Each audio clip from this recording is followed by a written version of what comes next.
Hey guys, welcome to Lacave-Insight. I'm Marcus, I'm music producer, lighting director, programmer and official MA trainer. Welcome to MA Quick Tips. How can we get back the direct action buttons in a small and simple way? So for this, I am going to just use here the sequence pool. So let's say we have a sequence with just the lights on. Store this over here and we make another one with the color set to red and set the color to green. And now I can use this MA logo as a button, click there, and I have now the ability to select a action. So in this case I'm going to select not the select one but the temp one.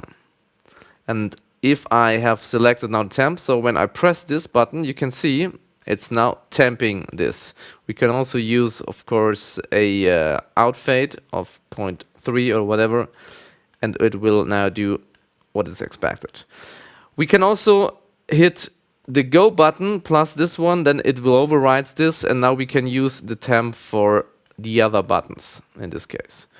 If you want to set some items with temp and some with toggle, for example, then I have a tip for you.